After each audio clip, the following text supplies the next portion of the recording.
Now, like anyone with a heart and a patriotic head, part of it broke today, hearing the allegations about what Australian soldiers had apparently done on the battlefield in Afghanistan. It is inexcusable and there must be consequences as a result of it. If you've only read part of it, here is most of the allegations from Trudy McIntosh in Canberra. Revelations that have rocked the Australian Defence Force. Today, the Australian Defence Force is rightly held to account. The Chief of Defence releasing the damning findings of the 4-year secretive investigation into alleged war crimes in Afghanistan. To the people of Afghanistan, I sincerely and unreservedly apologise. Justice Paul Brereton found that 39 individuals were unlawfully killed and 2 others cruelly treated. 25 current and former ADF personnel have been implicated, with 19 now set to face criminal investigation. The report stresses none of the 23 incidents occurred in the heat of battle and found that the majority of victims were captured and should have been protected under international law.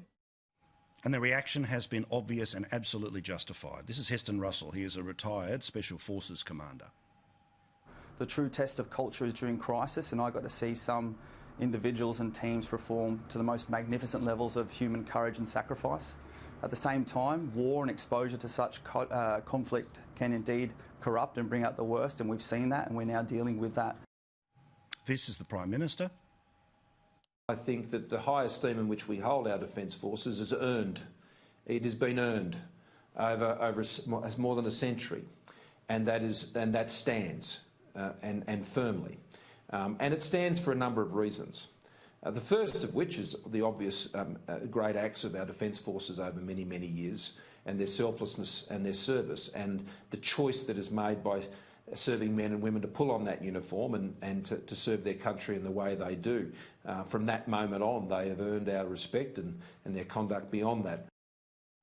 And our dear friend Jim Molan talking with our other dear friend Peter Credlin tonight. What happened today was very, very difficult, but it's the start of it's a continuation of the process, and that process is going to go for a long time.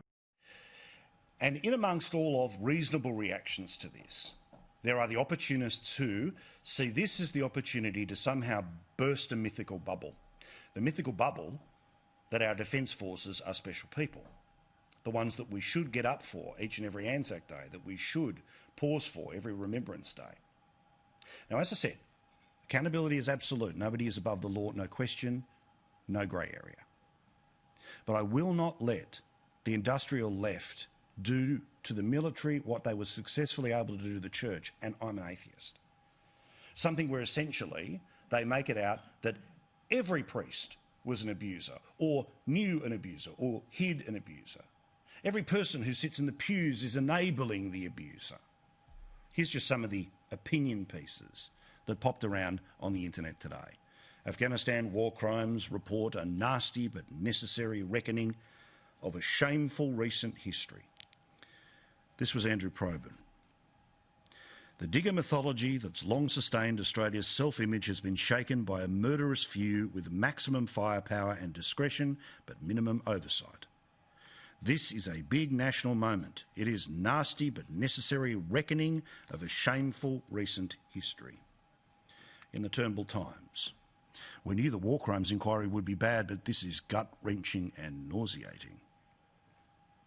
And a shameful lie that changes Australia forever.